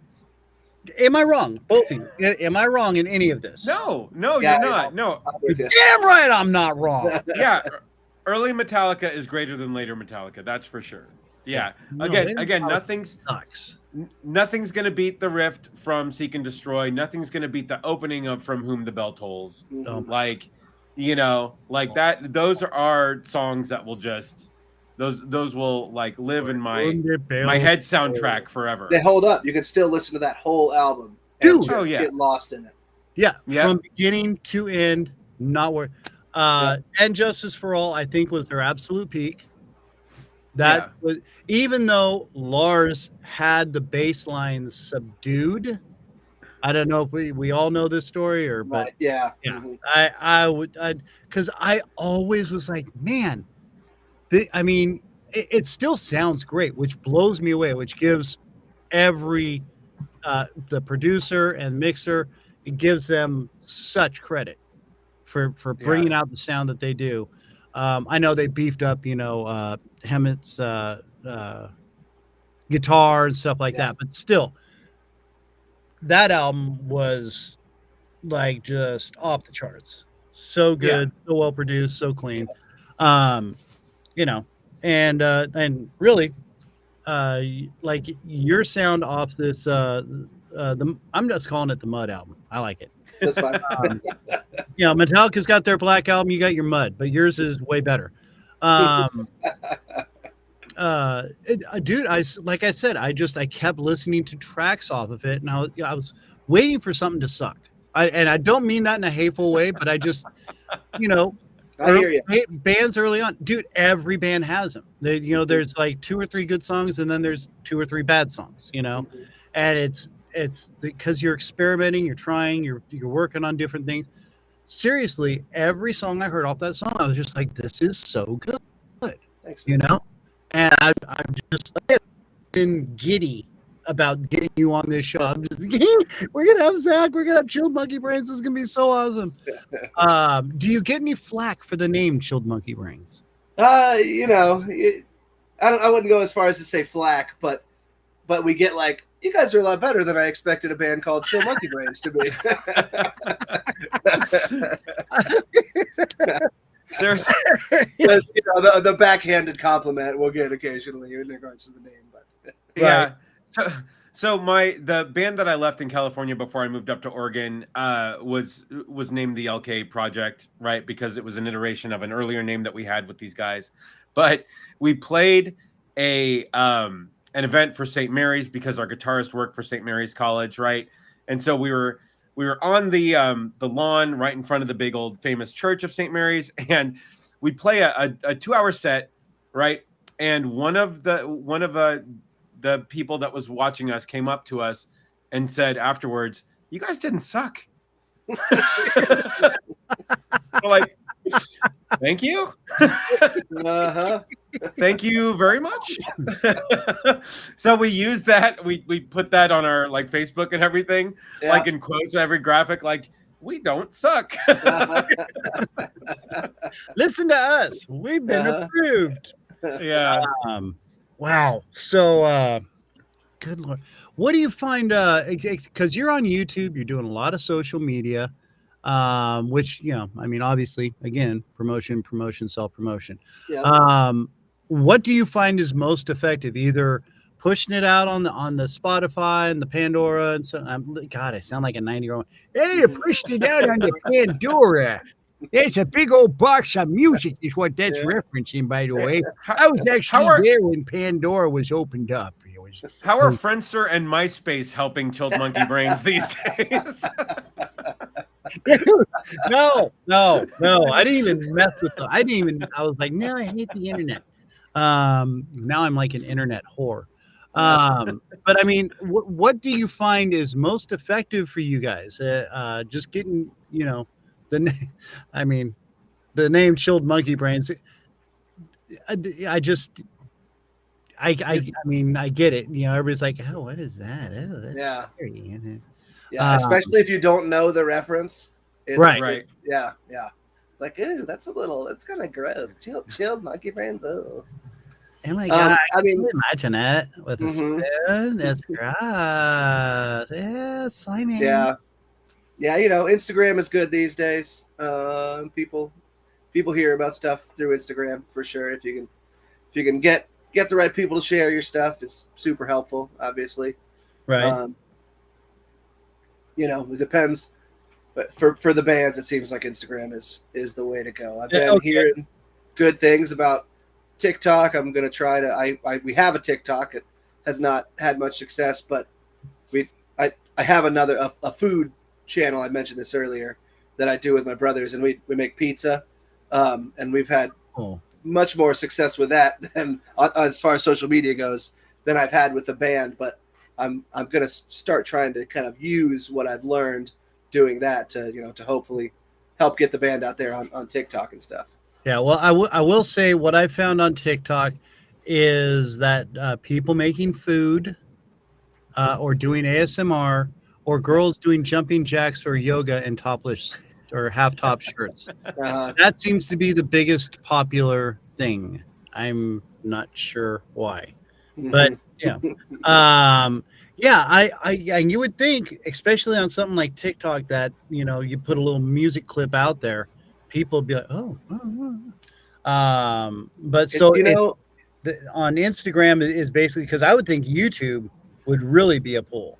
Yeah, it's been hard to get our YouTube stuff out there. We've got some followers, nothing big. I think we've got like 230 YouTube subscribers, something like that. We grab a couple every time we put out a video, but the thing with these platforms is you got to be putting stuff out very regularly. Right. And I can't make a music video every week, Right. I've been brainstorming how to kind of consolidate the old idea of a music video into something that can be posted on a more consistent basis. Right. So I'm still brainstorming, but trying to get more into that, doing the consistent posting and trying to build it that way. Well, and I've been toying around with some things on TikTok, trying to. TikTok's one of those things where you've got to, any social media, you really got to be kind of regular. Yeah. But, which I was for a while. Then my work schedule changed, and now I'm like a walking zombie. But one of the things I found, and I mean, I was going to start experimenting with this, but I was just going to kind of like show a clip of the show and then kind of jump in and do, the split screen thing or whatever, where you're superimposed on it. And hey, you want to see more of this? Blah, blah, blah. So maybe that's something you guys could do, Yeah. You like this? That's a good idea. Go here or whatever, which I'm not good with the green screen, really. That's yeah. No, like back when Facebook Live was a thing, my old band from California would Facebook Live 10 minutes of our rehearsal. Right. Oh, there you go. And back then it actually got decent traction. Yeah. So yeah, but I guess what I hear from the kiddies is that Facebook is for old people. Insta is the way to go, and TikTok. Oh my god, or Snapchat, which I just don't get Snapchat. Never have, never will. It's Snapchat wants you to post like 20 times a day. That's their idea. Right. You got it. You can't. It can't be anything well thought out. It just has to be. Yeah. Here's what I'm doing. So basically, you're saying this show. Right? This show would so succeed on Snapchat. All right. So now, Zach, where are you guys going to be playing next? What's your next big show coming up? Yeah, the Ponce Inlet thing is the next big one, March 29th. Spring Break Reggae Fest. We're opening for Ballyhoo, and then the Toasters show would be the next one after that. Okay, copy that. Oh my gosh, I'm stuck at work. For God's sake. I work in transportation, so we're always on the radio going, yeah, copy that. Copy. Roger, yep. And then we say a lot of expletives and yell at each other. But it's all in good fun, and we love each other, and yeah, so unlike here, we're just we're usually at this point we're both comatose and right. This is our afternoon nap time. What are you talking about? Come on. It's horrible when you get old and start falling apart. So let's all right, listen, man, we need to have you back on, maybe with some more of the members. We can get a few of the other guys to join in. That'd be cool. Absolutely. Yeah. I would love to get you guys because we're okay. I know. Oh, man, We got to get the broomstick up in the ceiling and clear out the whatever that guy is. That means we're really getting towards the end of the show. But yeah, we want to bring you guys back on. Maybe you Yeah. could do a little live jam acoustic thing or something. I don't know. Let's figure something out, dude, because I really think you guys got it, and I think you guys are really. I just appreciate what you do. Thanks, man. Means a lot. I'd love to keep pushing you out there as best we can. Yeah, I would love to come back on. Let's do it. So, and That'd now be you awesome. said, okay, again, I've had it down here scrolling on the screen, but for those listening on the audio, like the guy up in the roof, go to your website, chilledmonkeybrains.org, right? And it's just like it sounds, chilledmonkeybrains.org, which is half of an orange. And you can find all your songs, merch, Everything's there. Music videos. Yep. music videos. What kind of merch you got? We got we got vinyl and CDs. Obviously, we got T-shirts like every month. But something unique we have actually. Me and Andy were talking about this earlier. We're a bunch of nerds, and we always play Magic the Gathering when we get together, and we actually have play mats. Like, let me see. I got one right here. That's I'll show it off. incredible. Oh my god, dude! Did you just see what you did to Andy? That's fantastic. Andy is half erect at this point. Let's see. They should be right here. Yeah. All right. And I did put up the Yes We're Nerds All right. Yeah. placard there. So That's we amazing. basically printed these out just because we all wanted to have them. And Right. it turns out, like anything, it's a lot cheaper if you make a bunch of them. So Yeah. full size. Oh, that's Oh, incredible. album artwork play mats. oh my that's god! fantastic. All right, now how much does something like that run? These are $30. Oh, nice. Oh, And that's incredible. okay, so all right, so again, people on the audio version of this, Zac Hall, Chilled Monkey Brains, Back to the Mud, new album out. All their other albums, go to their site, chilledmonkeybrains.com or .org. Oh, right. Settle down.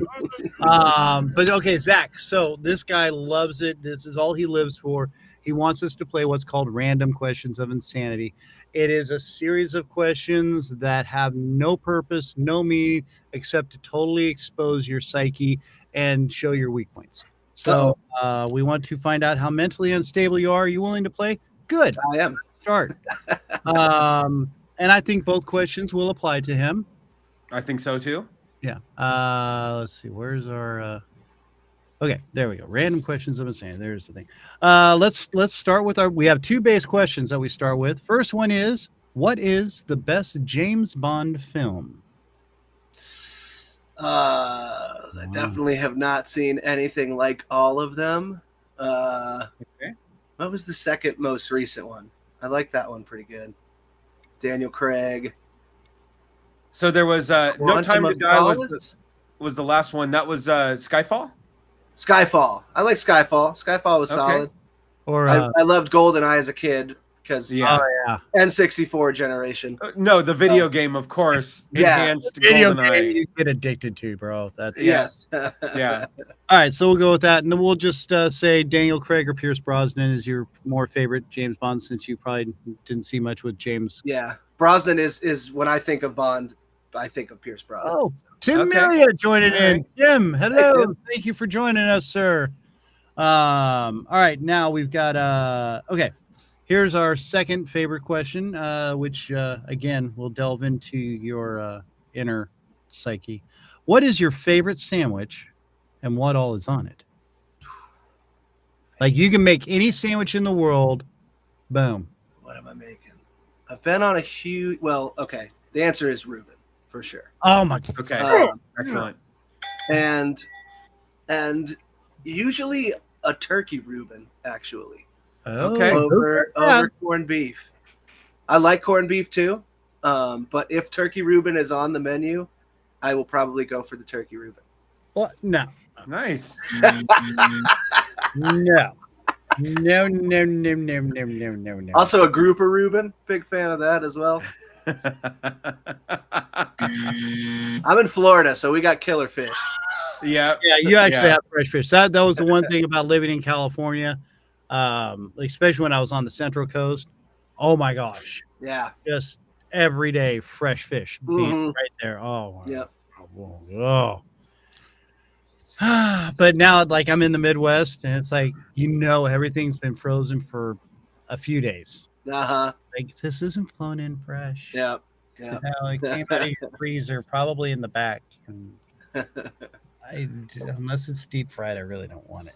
And yeah. All right, Andy, let's go into one of yours. Yeah. What was your favorite toy growing up? My favorite toy. I had I try to like let my brain talk on these. The first thing that came to mind was a Donatello Ninja Turtle. Nice. Excellent. That's awesome. Yes. Yep.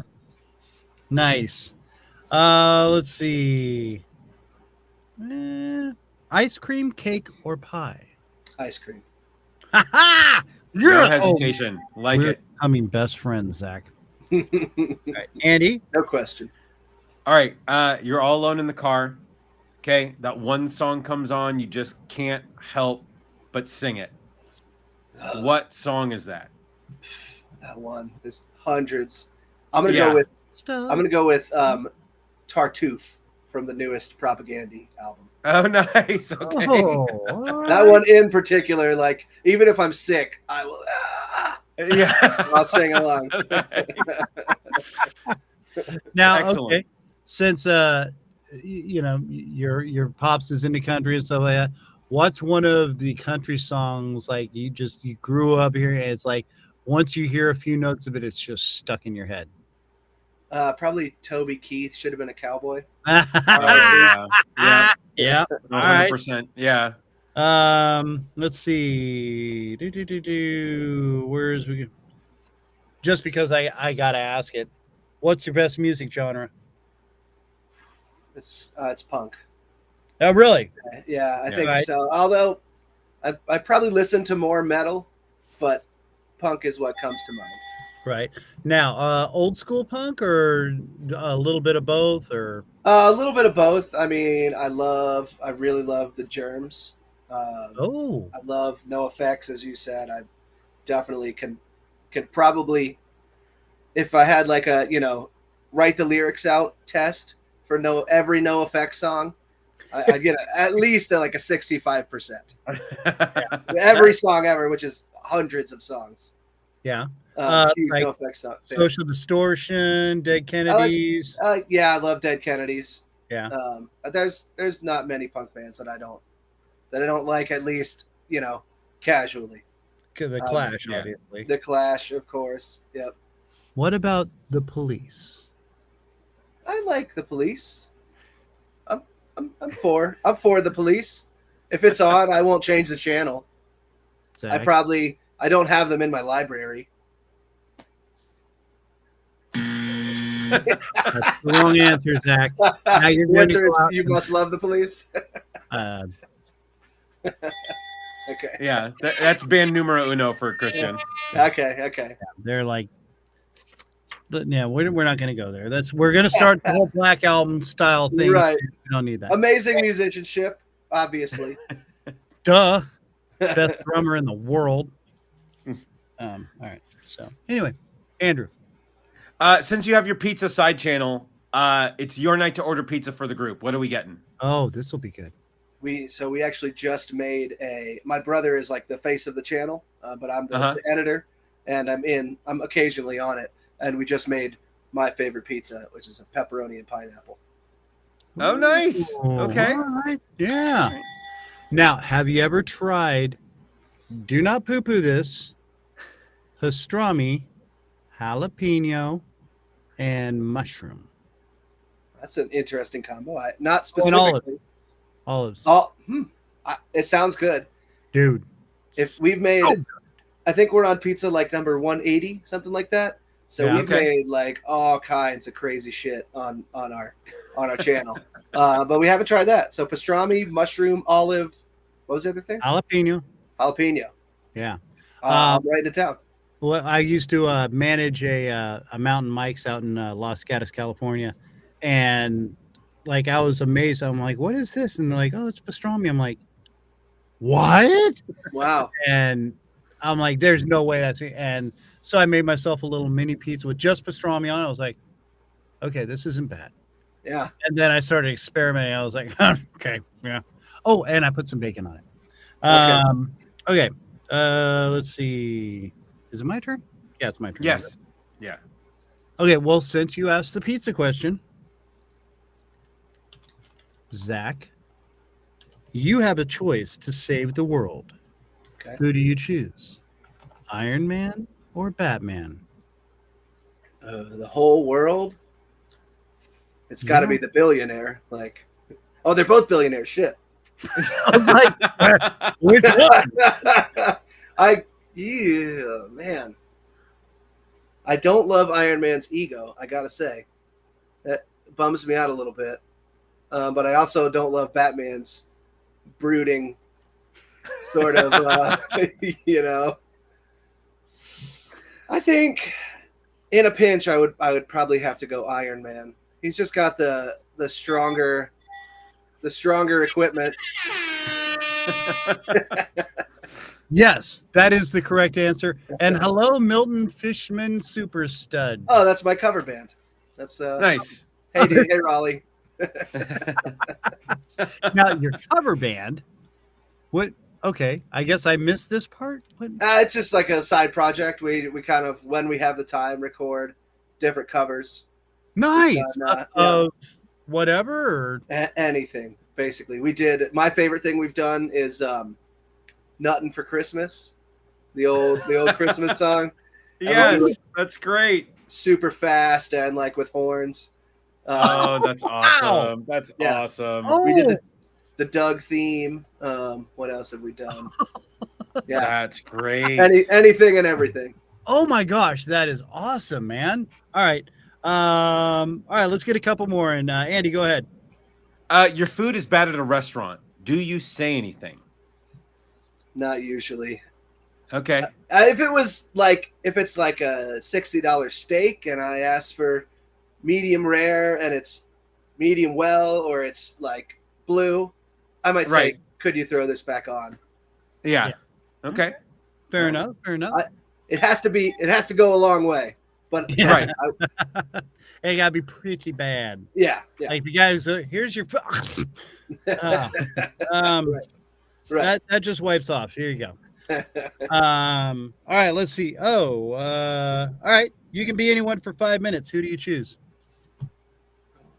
5 minutes. All through all of history? Whatever. Yeah. Doesn't matter. Man. I gotta go anyone ever. Richard Nixon. Probably like height of popularity, Freddie Mercury on stage. Oh, wow. Okay. I think. Yeah. Respectable.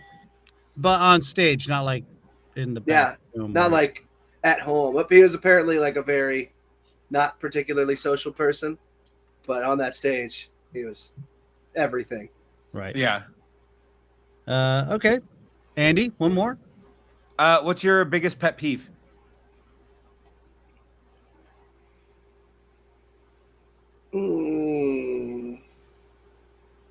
Snobby musicians, gatekeeping in music.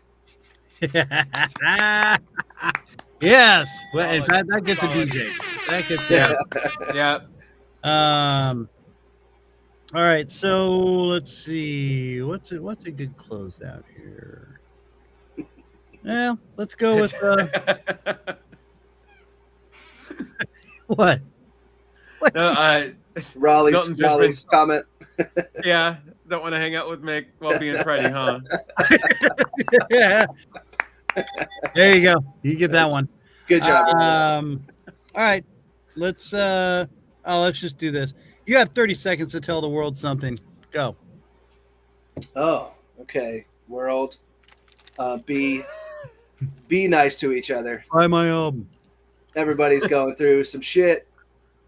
Be kind, particularly when it's hard and you don't want to, because that's what being kind is. It's easy when things are going your way to be nice. It's hard when something terrible happens to you. So Yes. Yeah. maybe not nice, but be kind. Well played. Well played, Zach. All right, Zac Hall, man, I cannot thank you enough for taking time to hang out with us, dude. Yeah, Thank man. you guys. It was fun. I apologize for my tardiness. But dude, so appreciate it. I love the sound, love the album. Back to the Mud is the name of the album. Find it on Spotify. Chilled Monkey Brains. You're all over all the music sites. Go to chilledmonkeybrains.org and you can find more and get shirts, playmats for Magic the Gathering or something, and or just as a food mat. You can put it on your giant mouse pad.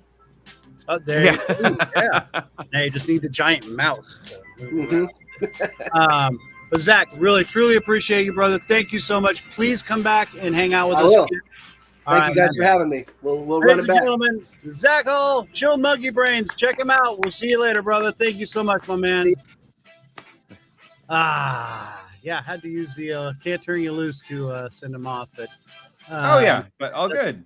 That's due to my poor planning and situation. I'm a horrible person, and I fully admit it. Well, you had an emergency you had to handle, and you're coming into a non-set-up area. It's all good, man. Well, it was partially set up. I had but you got to run out for an hour. Then you come back and you're not mentally prepared. Am I ever really mentally prepared? Well, I was trying to be nice, Christian. Really? I'm not going to throw you under the bus at the end of the show. I mean, come on. I mean, I'm a jerk. I'm not a jerk, No, you're a bud. You're a true friend. And well, I can't get my music to play. That's awesome. All right. Well, there we go. Who needs music? Screw it. You want me to hold on? Go ahead. Well, kids, all right. So listen, we've come to the end of the show. We thank you all so much for being a part of this. We are so happy to be on Fridays. We hope this works well for you. See, the benefit of this is that this never stops. Those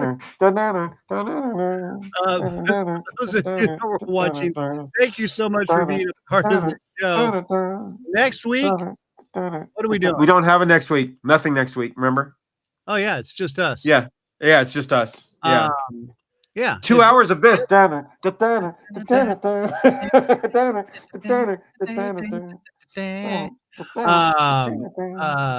Let's listen. I've actually got some things planned. I haven't even talked to Andy about it yet, but I got some things planned that we're going to be doing. It's going to involve some audience participation, so please make sure you are a part of the show for next week. Yeah. We didn't even have a little placard. Why am I even looking for a little flyer for it? I don't know. I have no idea. I don't know. It's what I do. It's and I'm ineffective. So I guess at this point we should just there it is. The grandiose departure of our show. So again, want to thank everybody for tuning in. Make sure you listen when you can on Spreaker or iHeart Radio or all the other podcast sites, but preferably Spreaker because we get 1/30% for every time you listen to us. And by the way, we are 60 cents away from Happy Meal. Yes, I know, dude. I'm so excited. Kind of, not really. But we want to thank everybody who's been involved. Again, Zac and Chilled Monkey Brains. Make sure you check them out. Mrs. A's famous salsa BUENA, who is becoming a huge sensation. Her distribution is spreading all over the U.S. So if you can't find it, ask for it wherever you're at, please. And then for me and for Andy, that guy right over here, there. I was pointing too close. I was pointing in your ear. Please, okay. Thank you all so much for being a part of the show. We will see you next week. And like I said, we got some fun surprises planned. So make sure to be a part of this. And we will see you all next week. Peace out, kids. Love you.